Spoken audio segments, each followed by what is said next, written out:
Y alejarme bastante tanto de la tecnología que dominó por lo menos los últimos paneles, como del título de la presentación, lamento informarles, porque mi idea es un poco, a ver, me planteaban hablar algo de fake news y de desinformación y de manejo de la información, y yo creo que es muy difícil llegar a eso sin entender en qué momento están los medios de comunicación y en qué momento está el panorama general de la información en el mundo, ¿no? Entonces, por eso, de alguna manera, mi presentación personal era...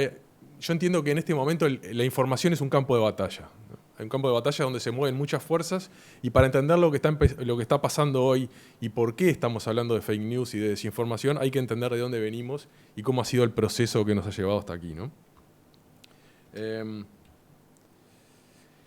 Tengo entendido que hay alguna gente de Juventudes Políticas, entonces quería arrancar un poco comentando lo que yo creo que hay un antagonismo base, ¿no? en el esquema mediático actual, que a veces es difícil de entender, que es entre política y periodismo, ¿no? Porque es una relación tensa que lleva mucho tiempo y que se reduce a una cuestión central, que es respondemos a jefes diferentes, ¿tá?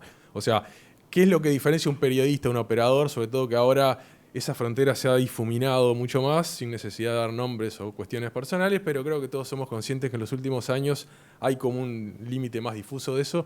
Creo que básicamente para entender quién es un periodista y quién es un operador, quién es una persona que juega en otro nivel, es atender a quién responde. ¿Quién es la persona que al final del día le paga el sueldo, o quién es a quién se debe, ¿no? El periodista, el medio de comunicación, se debe a una audiencia a la que busca satisfacer una demanda de información y de análisis. Mientras que la persona que está en la política o el operador mediático, aunque muchas veces se vista de periodista, lo que está buscando es llevar... su jefe es otro, es lograr un determinado efecto político, no el nutrir de información el torrente sanguíneo del consumidor, digamos, ¿no? Esto es un poquito... Hay un par de aspectos centrales que hay que ver acá, ¿no? Acá traigo dos fotos que me parece que ilustran mejor que ninguna palabra lo que ha sido el cambio tecnológico, perdón, esto suena medio raro, pero en los últimos 50 años. Esta es la redacción del diario El País en el año 1960. ¿Tá? Como verán, hay varias características especiales. No hay computadoras, no hay pantallas, hay gente bien vestida, hay un tono gris sepia dominante. No sé si Faustina y Delfina se dan cuenta de dónde está esa foto. Mucho café, mucho cigarro y no se nota tanto, pero mucho alcohol también. Acá esas persianas siguen estando exactamente iguales que donde está la sala de reuniones actual, ¿no? Y esta es la reacción del diario El País hace apenas un par de años, ¿no? Creo que la diferencia es bastante notable. Pero, perdón, 60 años revolucionarios, no hace falta profundizar mucho, el impacto de la tecnología es claramente perceptible, pero sobre todo hay un tema que me parece que es central y que muchas veces no se percibe, que es que ha habido un cambio, pero así, básico, en el consumo de información y en la generación de información, ¿no? Antes la información un diario era un corte de la realidad. ¿Ah? O sea, en un momento del día alguien decía, bueno, hasta acá llegamos y esto es lo que importa el día de hoy y va a pasar a la posteridad. Vos podés ir a buscar un diario del año 40, del año 50 y vas a darte cuenta que era lo que importante ese día, ¿no? Un corte. La información ya desde hace unos años se ha convertido en un flujo, ya no es un corte. Es un flujo permanente, donde estamos volcando todo el tiempo contenidos a una plataforma y el consumo es permanente, ¿no?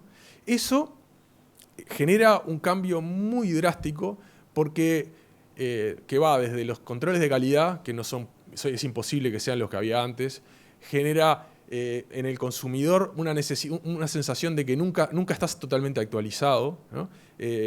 Permanentemente te obliga a estar revisando la información, porque la información que vos tenés hoy en 5 minutos ya deja de ser relevante. Entonces, en los dos extremos de la línea de comunicación, esto es el cambio más importante, sí. El tema ético tiene varios niveles, pero por ejemplo el tema de derecho al olvido, que es un tema que está muy en boga, ¿no? O sea, porque yo tengo la posibilidad de actualizar cualquier información, pero también tengo la posibilidad de reescribir el pasado, ¿no? Entonces yo todos los días tengo situaciones en las cuales hay gente que me escribe y me dice, mira, hay una nota en el diario que sale que a mí me acusaron de violar a una menor y que después resultó que no fue verdad, pero cada vez que yo voy a buscar un trabajo o conozco a alguien, van a Google, buscan y aparece que yo... Y eso me genera un perjuicio enorme. ¿Tá? Hay situaciones en las cuales es razonable decir, bueno, esto eliminemos lo de la realidad. Pero ¿qué pasa? Digo, una persona que dice, yo qué sé, tuvo una actitud pública cuestionable, vamos a reescribir la historia, también vamos a eliminar. ¿Dónde está el límite de lo que vamos a eliminar y lo que no vamos a eliminar? ¿Dónde está el límite de lo que vamos a corregir o no vamos a corregir?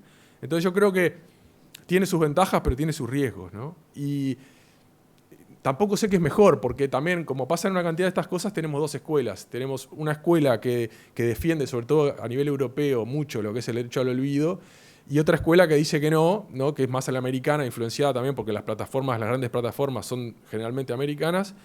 Y entonces te pone una situación, por ejemplo, yo tengo una situación diferente en Uruguay si me escribe una persona que tiene ciudadanía europea que si es una persona que no tiene ciudadanía europea.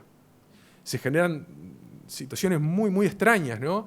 Y también es un poco lo que pasa con el tema de la jurisprudencia como fuente de derecho. Perdonen que me vaya para el derecho, pero ¿qué es mejor? ¿Que te obligue el precedente o es mejor que la persona tenga flexibilidad para definir en ese momento qué es mejor o qué es peor?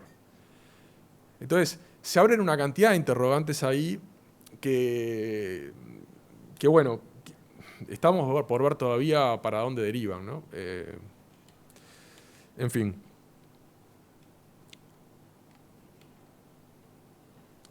De vuelta, el tema de la tecnología, ¿no? A nadie le va a escapar el tema de que es un driver de cambio importante. Pero hay una cuestión que me parece central de esto que les iba a decir ahora. Los principales medios de comunicación surgieron como panfletos ideológicos, ¿no? Dicho esto de una manera muy respetable, respetuosa, digo, no es panfleto subestimando. Pero eran medios que buscaban defender determinada ideología. ¿Tá? Más o menos en los años 50 hay un cambio drástico del modelo de negocios, porque hasta ese momento no eran negocios los medios. Un diario no era un negocio, por eso abrían y cerraban. Hay algunos ejemplos inusuales en Uruguay, como El Día en su momento, como El País, que tuvieron una proyección más larga, pero en general tenían una esperanza de vida relativamente corta. Porque no eran negocios y la gente que lo hacía no lo hacía con la intención comercial, sino con la intención de defender determinadas ideas. En los años 50, cuando empieza el boom de la publicidad, los medios se convierten en un negocio rentable, ¿no? ¿Y eso qué los obliga? Los obliga a moderar en buena medida su contenido ideológico y su contenido partidario. ¿Por qué? Porque el incentivo para ganar plata era llegar a una audiencia mayor. Ahora, para llegar a una audiencia mayor, vos no podés tener una ideología que aliene a un porcentaje enorme de la sociedad. Entonces, lo que pasó en ese periodo fue que los medios fueron como relegando su contenido ideológico a las páginas editoriales, a determinado sector, pero en general la información empezó a estar mucho más descafeinada y ser apta para todo público, digamos, ¿no? Ahora, ¿qué pasa? A partir de la irrupción de las plataformas y de la crisis del modelo de negocios de los medios de comunicación, los medios empiezan a tener que confiar cada vez más en sus lectores más duros para sobrevivir, ¿no? Los planes de suscripción digital que tienen todos los medios hoy en día y que son cada día más extensivos y que van a todas las... Incluso hay quien dice que las redes sociales deberían ir a un plan de pago por contenidos porque el tema de la publicidad genera toda una serie de conflictos.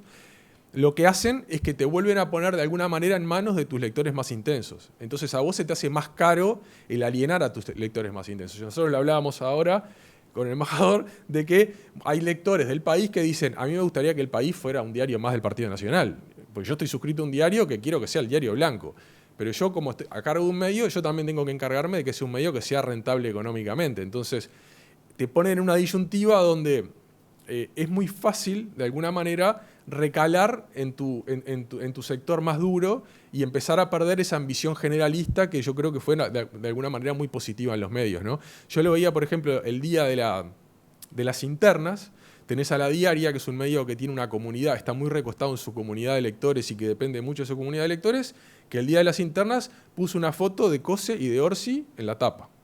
Y al resto del Uruguay no le importaba. En El País, nosotros sentimos que nuestra vocación es ser un medio nacional, un medio generalista, por lo cual no podemos hacer eso y entendemos que tendríamos una sanción de nuestra audiencia mucho mayor. Pero si me voy a guiar por un tema netamente financiero o económico, el incentivo hoy en día es irte recostando más y de alguna manera volver a lo que fueron los medios en su origen, ¿no? Lo cual trae toda otra serie de problemas que de alguna manera voy a ir comentando más adelante. acá entro con una de mis obsesiones, los que me conocen saben que es una de mis obsesiones, que es cómo los medios de comunicación han cambiado enormemente y muchos de los problemas que yo creo que tienen hoy parten de la base de la homogeneización de su fuerza laboral, digamos, por decirlo de alguna manera, ¿no? O sea, yo cuando entré a trabajar a la redacción del diario, muy chico, una redacción era realmente un reflejo bastante fiel de la sociedad uruguaya, porque había gente de muy diversa calidad, no de género, está claro, había una mujer, pero que hacía sociales además.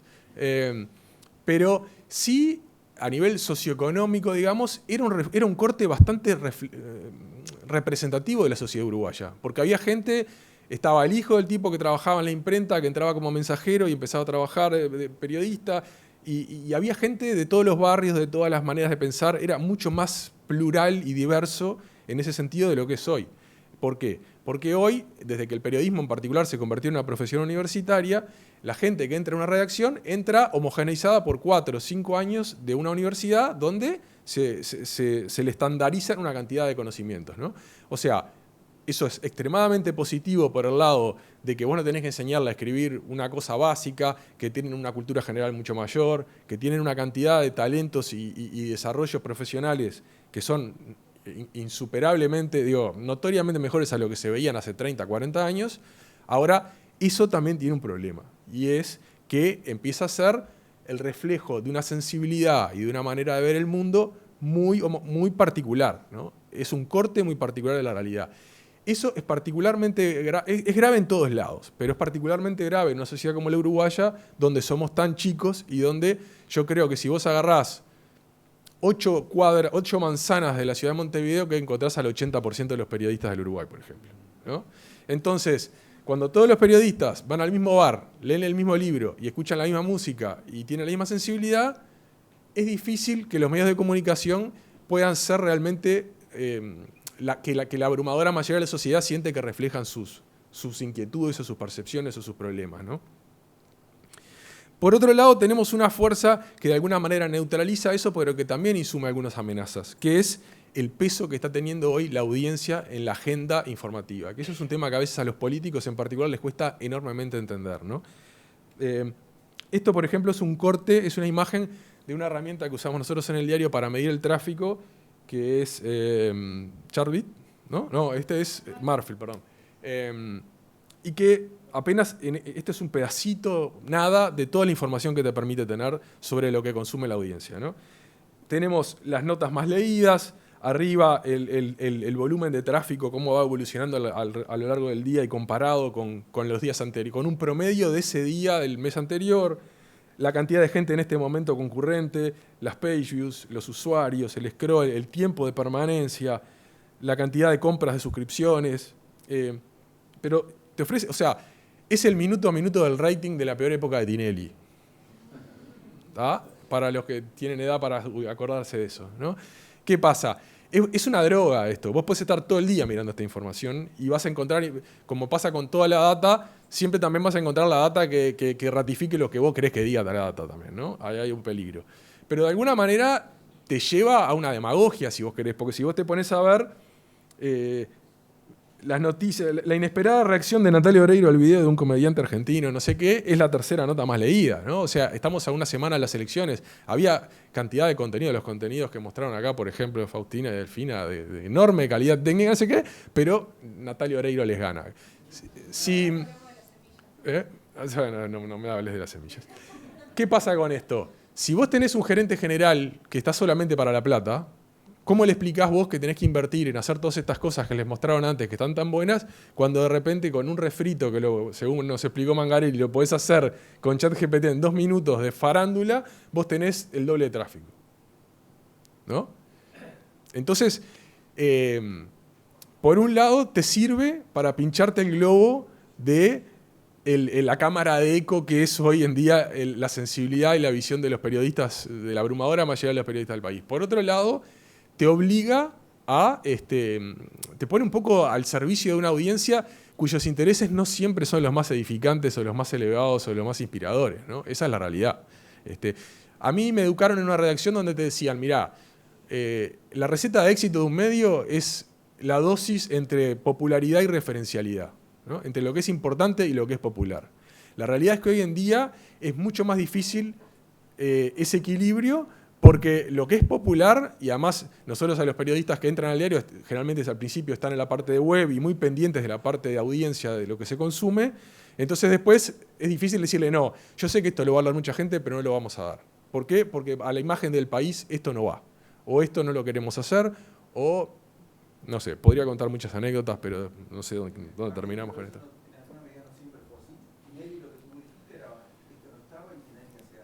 Fue así, pero por ejemplo, yo me acuerdo, yo cuando empecé a trabajar ya más formalmente en el diario, trabajaba en la sección internacional con un editor muy particular que era Lolo Aguiar, que venía a trabajar en la revista Hola de España y que tenía una... Claro, yo entraba con toda esa cosa, ¿no?, de que el periodismo es una cosa profunda, seria, relevante, y yo no entendía por qué si se hundía un barco en Bangladesh y morían 500 personas, era un breve, y el accidente de la IDD era la cabeza de página, ¿no?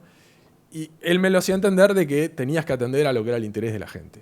Pero el problema es que hoy en día es tan implacable esto, que el margen que yo tengo como editor para privilegiar lo que yo creo que es importante se me ha achicado enormemente. Entonces, a veces, por ejemplo, con los políticos te dicen, ¿por qué me das esto tan grande? Y porque la gente lo lee. Bueno, pero el equilibrio es mucho más difícil que antes.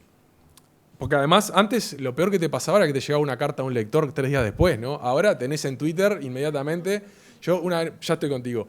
Tengo una cosa que es, yo lo digo en la redacción, a mí si me llama el presidente, o me llama Otegi, o me llama, no sé, el empresario más importante del Uruguay, y me dice, me putea por una nota, a los periodistas de la redacción voy y les digo, no les cambia el pulso. Ahora, si viene el editor de redes a decir, nos están matando en Twitter porque dijimos X, se ponen todos como locos, ¿no? El miedo a la sanción está ahí.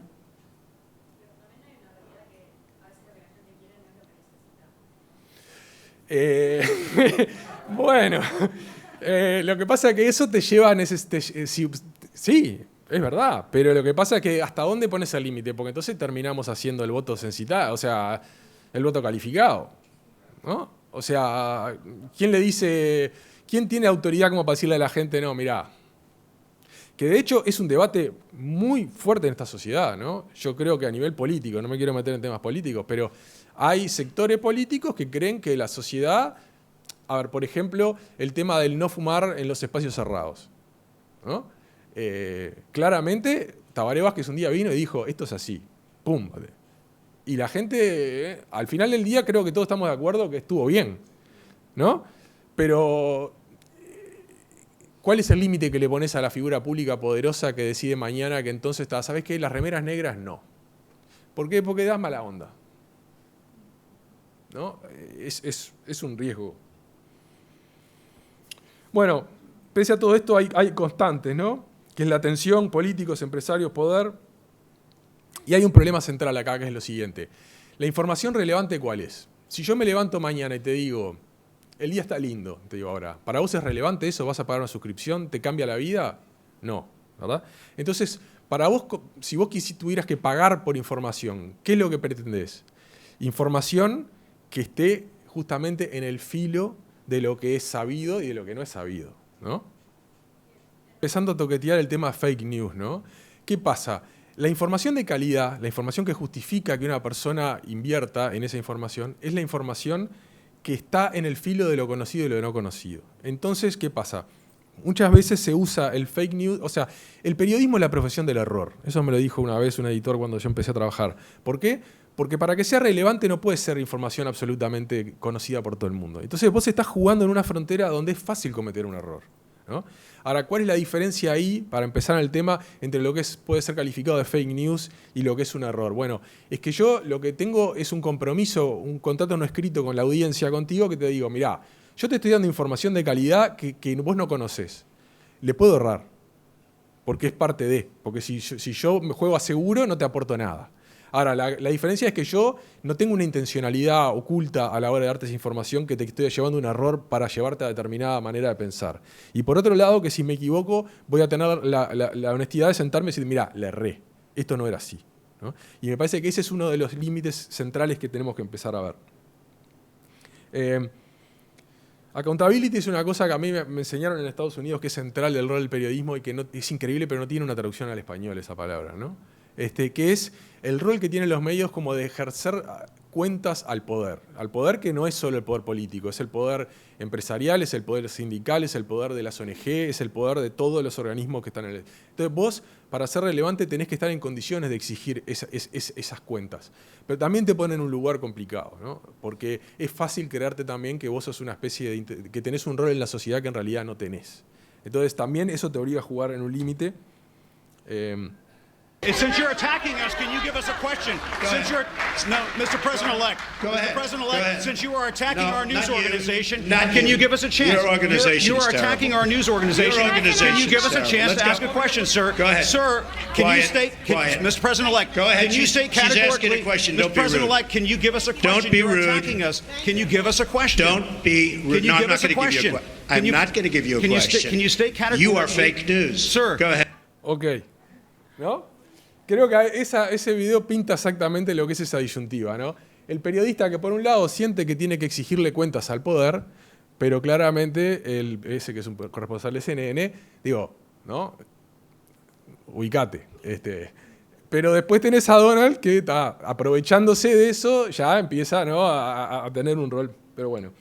Y esto que de alguna manera para los periodistas que nos formamos en las redacciones de los 80, 90, es una de las entrevistas más famosas, ¿no? Oriana Fallaci con el Khomeini, que además en un momento ya se saca el coso, el chador, ¿no? O sea, es como lo que todo periodista que surgió en esa época quería llegar a ser eventualmente y al final, la verdad, bueno, es un poco diferente. Terminamos con Natalia Oreiro. Sí, exactamente. Bueno, acá hay un tema de audiencias que capaz que lo paso medio rápido, pero bueno, creo que es importante para entender lo que les decía al principio, ¿no? En qué momento estamos. Solamente para decirles, entre Google y Facebook hoy en día concentran más del 80% de la publicidad, ¿no? O sea, ustedes imagínense todo lo que antes financiaba la publicidad en la sociedad y ahora el 80% se lo llevan dos empresas que además, como son globales y tienen la posibilidad de cobrar tarifas muy baratas y de ofrecerte marcos conceptuales como audiencias muy segmentadas, una cantidad de cosas, lo que ha cambiado radicalmente el modelo de negocio, no solo de los medios, ¿no? De una cantidad de cosas, pero que a veces es difícil de percibir, ¿no? Esto es información... Esto tiene un par de años, pero es interesante ver también. TikTok no se sabía en ese momento. Y esta es la audiencia del diario. Esto son cosas que sí, vamos a pasarlo. Mapa de medios no me voy a meter.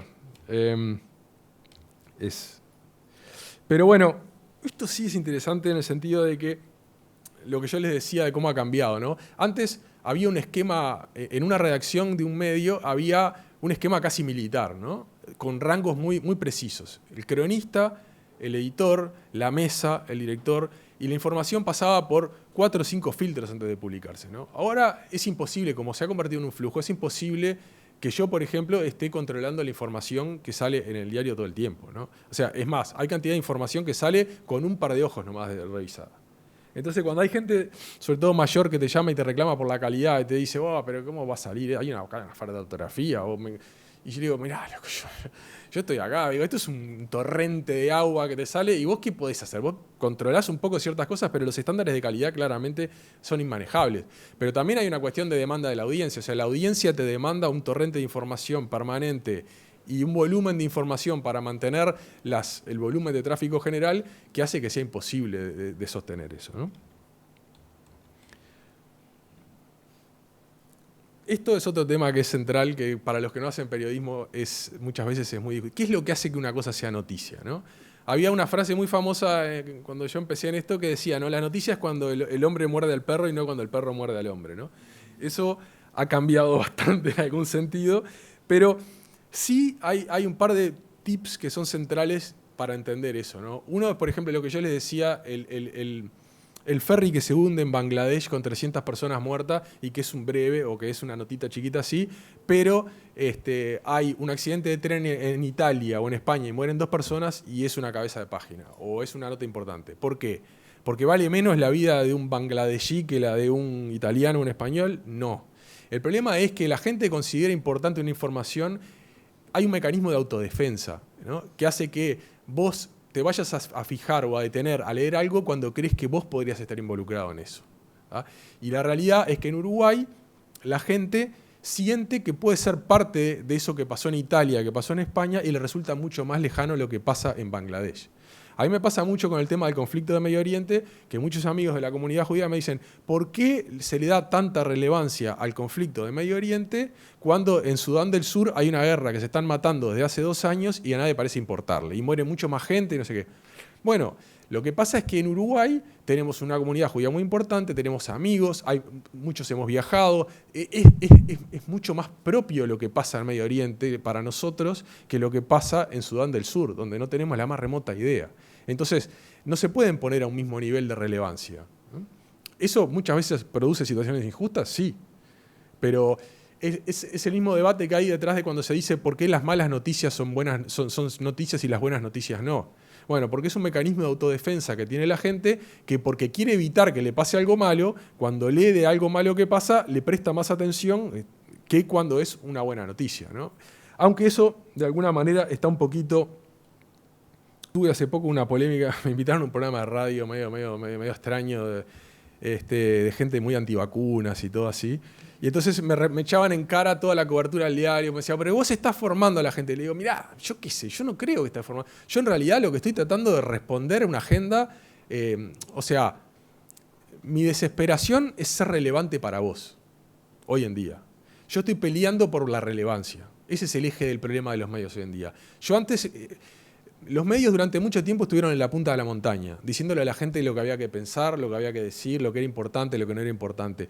La montaña pasó de ser el Everest a ser el Cerro Catedral hoy en día, ¿no? Entonces, es mucho más horizontal la relación y de hecho la gente te lo hace sentir. Entonces, a mí me da mucho nervio decir que yo estoy para educar a la gente. Yo estoy tratando de ayudarte a entender lo que pasa, que muchas veces yo tampoco lo tengo del todo claro, porque es todo tan rápido y tan vertiginoso. Yo lo que tengo es un poco más de información que vos y un poco más de contexto y tiempo como para sentarme a pensar. Y lo que estoy es tratando de ayudarte a vos a entender lo que pasa alrededor. Que eso tenga una parte de rol didáctico es probable, pero me parece muy peligroso que desde este lado yo empiece a asumir que ese es mi rol.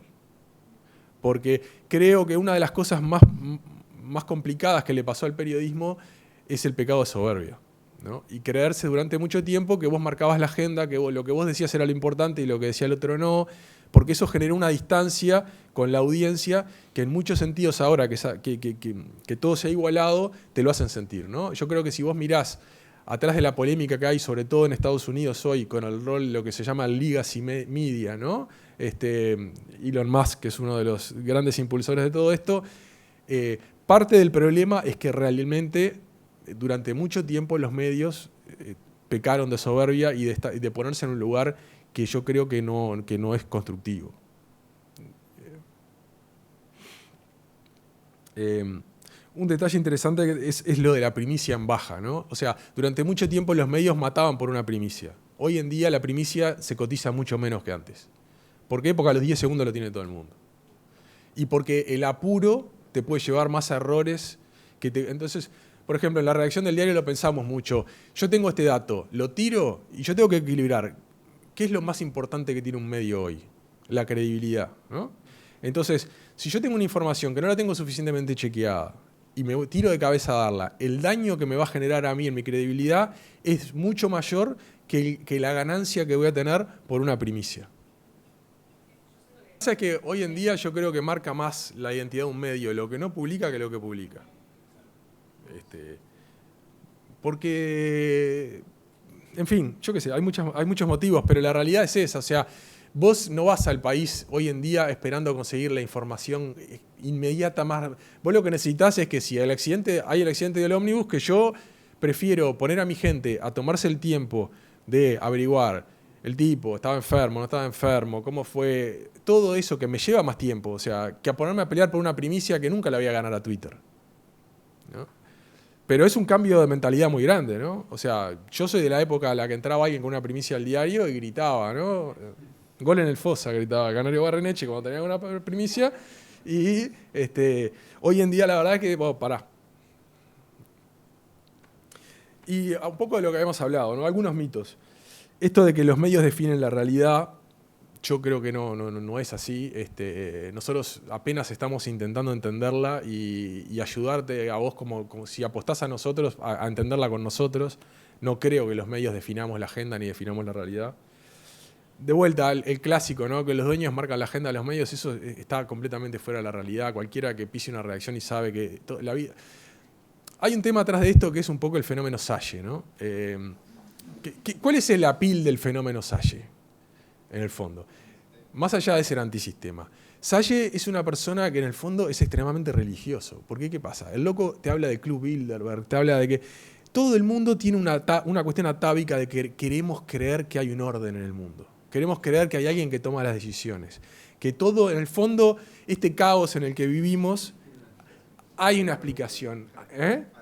Hay algo. Todos queremos creer en eso, ¿no? La realidad es que en mi pobre experiencia, en algunos años en una redacción de un diario, yo sé que el 90% de lo que pasa es producto del caos absoluto en el que vivimos, ¿no?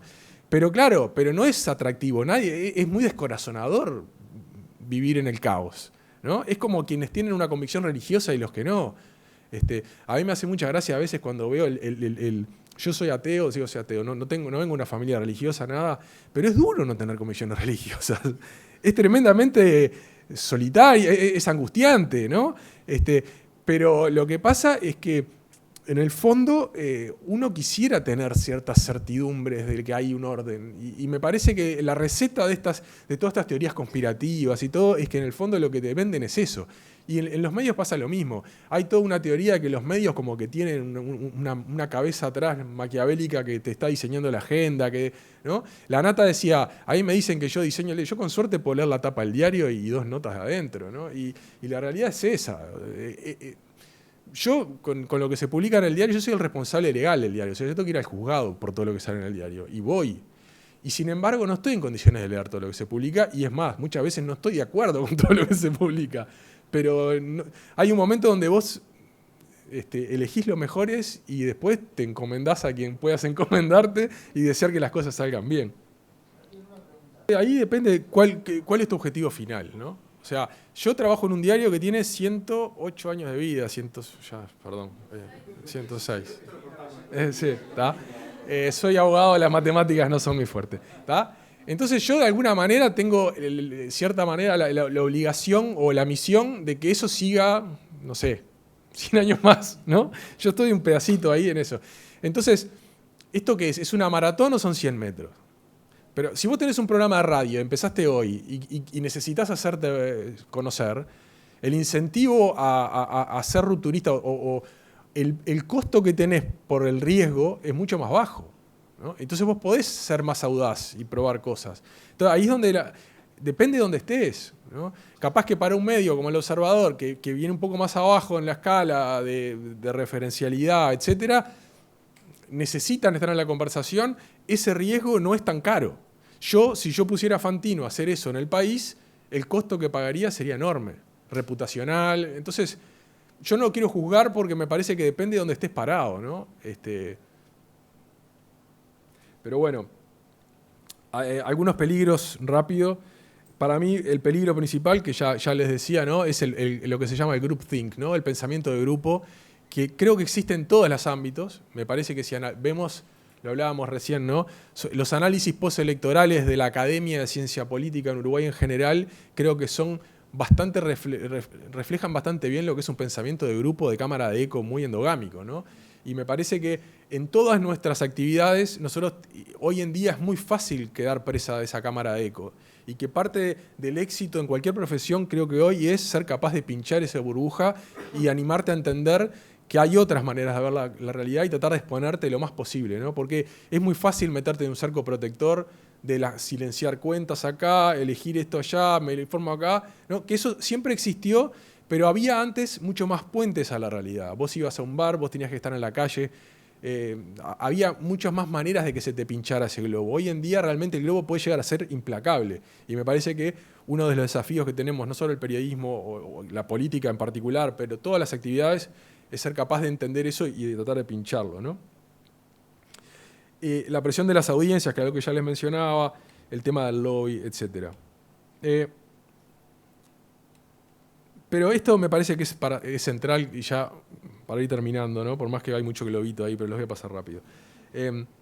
La guerra ¿cuál es el campo de batalla de esta guerra por la información, ¿no? Y el campo de batalla son ustedes. O sea, es tu cabeza. Y eso es lo que hay que entender, ¿no?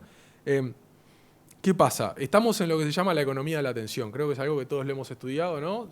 Todos somos conscientes de... a mí me decía un editor que tenía en Estados Unidos, me decía, mirá, vos tenés que hacer de cuenta que vos estás parado al lado de un tipo que está mirando un partido de fútbol en la televisión y vos estás al lado moviendo las manos diciéndole, prestame atención, dame bola. ¿Y por qué el tipo va a dejar de mirar el partido de fútbol para darte bola a vos? Bueno, eso es lo que tenemos que pensar todos los días cuando hacemos cualquier contenido, ¿no? La palabra en inglés que es flamboyant, no sé si la ubican, ¿no? Es difícil, Uruguay no tiene eso, ¿no? Pero por otro lado me decía José, sí, pero ¿sabés qué pasa? Si vos mirás un diario de La Nación de hace 20 años, los temas de Argentina siguen siendo los mismos, ¿no? Entonces, es como que... Pero dejás que asiente el polvo y en el fondo capaz que no es que pasa tanta cosa, ¿no? Y acá capaz que pasa más. Pero bueno, el tema es que la atención es el bien más escaso que hay, es por lo que todos estamos peleando. Y cambió mucho eso de push-pull, ¿no? Yo antes hacía un diario y iba a un kiosco y vos tenías que ir al kiosco. Vos tenías que estar tan interesado en esa información como para caminar, ir a un kiosco, agarrar un diario y leerlo, ¿no? Ahora es al revés. Yo te estoy bombardeando. Estoy en tu mail, estoy en tus redes, ¿no? Y no yo, todos, ¿no? Porque la pelea por esa atención, y eso cambia enormemente la dinámica del proceso de creación y de generación de información. No, los modelos de negocio no importan. Esto es una boludez, pero no sé si alguna vez lo vieron. Dejo unos segundos para que vean, ¿no?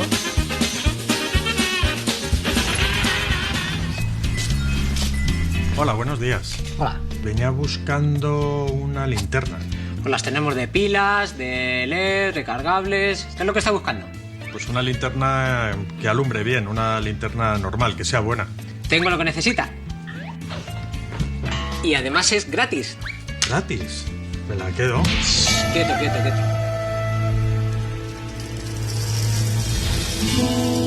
Antes tenemos que firmar unas cositas. Este libraco, que parece un chorizo. Términos y condiciones, es lo que hay. Bueno, ahora no voy a parar a leérmelo, lo acepto. Y me tiene que dar su agenda de contactos. ¿La agenda de contactos? Y me tiene que dar su álbum de fotos.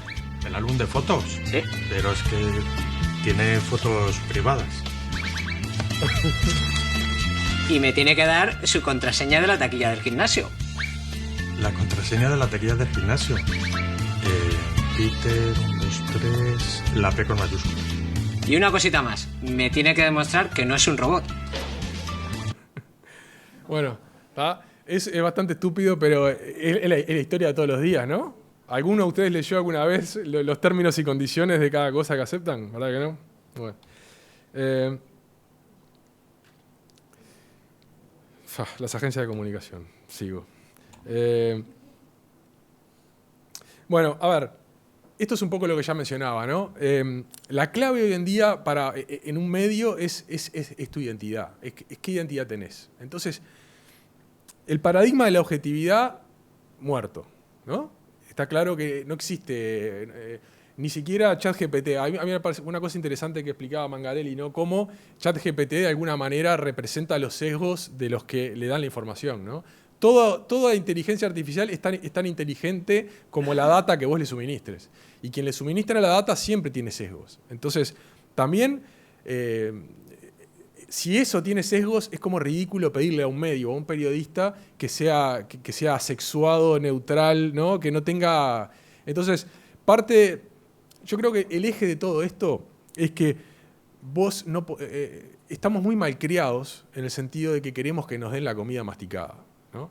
Y lo que pasa en este campo de la información, en esta batalla de la información, es que lejos de lo que nosotros creemos de que nos dan las cosas como el tipo que le da la linterna, nos van a dar todo pronto y gratis y en la mano, hoy en día, si vos querés información de calidad, tenés que hacer un esfuerzo de repente mayor del que hacías hace unos años, ¿no? Yo siempre pongo un ejemplo. Yo estudié en Estados Unidos en una facultad de comunicación que se llama Walter Cronkite. ¿Alguien sabe quién era Walter Cronkite de ustedes? Walter Cronkite fue el periodista emblemático de Estados Unidos durante 30 años. Era el conductor del informativo central de las 8 de la noche. Probablemente ustedes se acuerdan de él porque es el tipo que da la noticia de la muerte de Kennedy, que es el video que todo el mundo vio, que el tipo se saca los lentes y dice a la hora tal murió el presidente Kennedy, ¿no? Lo que decía ese tipo era la verdad, ¿ah? Hay una anécdota, cuando la guerra de Vietnam, Cronkite se va a Vietnam y hace una serie de informes desde Vietnam y vuelve y le dice a la gente en la casa, esta guerra es un desastre y no la vamos a ganar nunca. Igual, y Nixon dice, bueno, si perdía Walter Cronkite, perdía Estados Unidos, ¿no? Ese mundo donde la verdad, la información estaba en una cabeza que hablaba, en un medio, en un titular, en la BBC, ¿no? Murió, desapareció, no existe más. Y ahora la información, como les decía, es un campo de batalla donde vos, si querés realmente hacerte una idea lo más próxima a la realidad de lo que pasa, tenés que esforzarte, tenés que consumir distintos medios, tenés que gastar plata, tenés que invertir tiempo. Y el que te diga lo contrario, te está estafando, ¿no? Entonces, eso yo creo que es el eje central de lo que yo quería manifestar acá en algún sentido, porque todo lo que tiene que ver con fake news, desinformación, el fact-checking, ¿no? Yo en algún momento defendí el fact-checking. Hoy en día soy un enemigo acérrimo del fact-checking. Creo que el fact-checking se ha convertido además en una cuestión que es la imposición por parte de ciertos sectores de la sociedad de una verdad absoluta que no existe, ¿no? Porque a mí me pasó, nosotros teníamos un sistema de fact-checking en el diario y yo después de un tiempo empezaba a darte cuenta que según qué político lo hacía, era falso o era dudoso, ¿no? Porque al final del día la realidad no es blanco-negro. La realidad está llena de matices.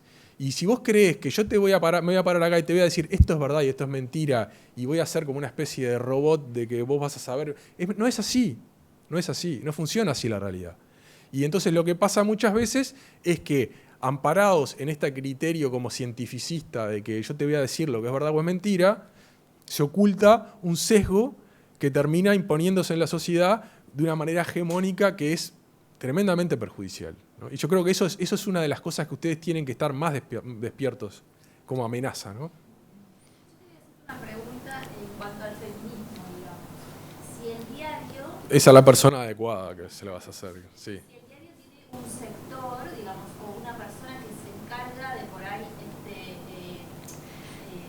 interpretar los titulares, porque no sé si este diario o otro, yo soy argentina específicamente, y donde hasta los titulares hay que reescribirlos con el nuevo paradigma. Digamos, el diario tiene un sector que analiza eso, ¿no? No.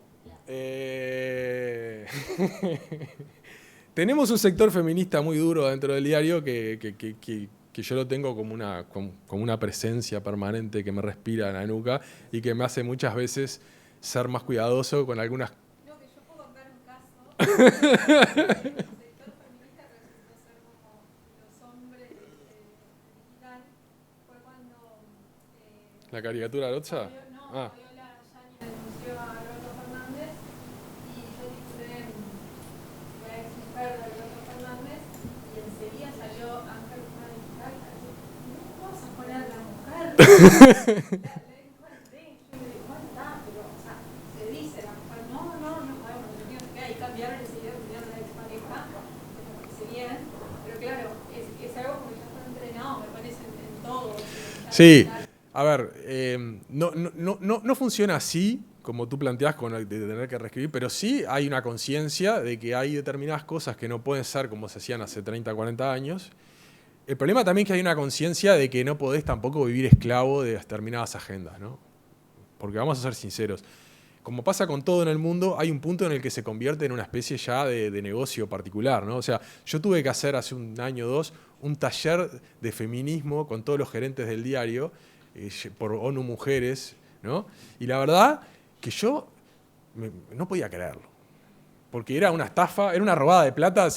Los tipos que están financiando en la ONU eso, la verdad que son pobres. Era pésimo, pero no es que yo no sea consciente del problema o de la situación. Lo que pasa es que me parece que lo que es difícil en este momento es separar la paja del trigo y separar lo que es problemas serios, ¿no? Por ejemplo, nosotros hacíamos un ciclo de entrevistas. A mí me ha pasado, yo en un momento hacía ciclos de entrevistas en video.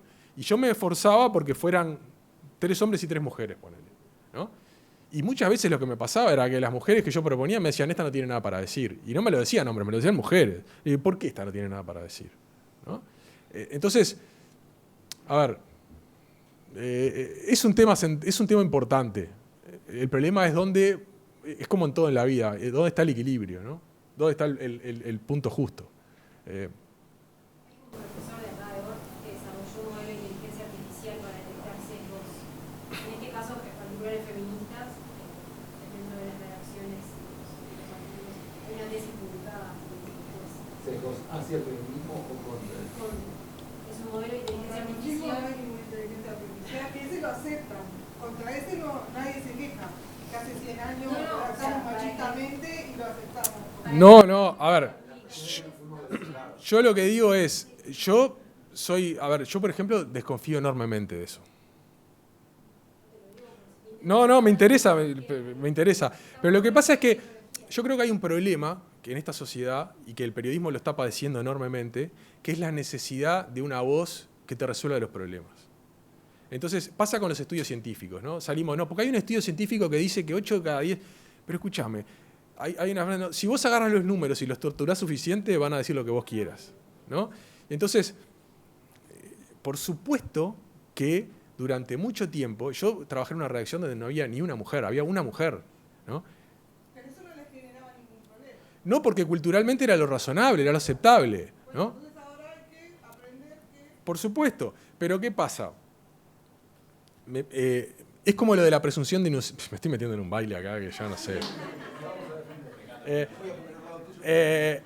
Es como el concepto de la presunción de inocencia en un caso de abuso sexual, ¿no? Yo tengo una compañera en la redacción no, pues está en comercial ahora, que es Ana Laura Pérez, que es feminista de las buenas, ¿no? Y con la cual muchas veces me siento a discutir porque tenemos diferentes visiones de una cantidad de cosas, pero ella es una persona inteligente y que entiende a veces que otra persona puede tener razón, ¿no? Que es lo que separa un fanático de uno fanático, ¿no?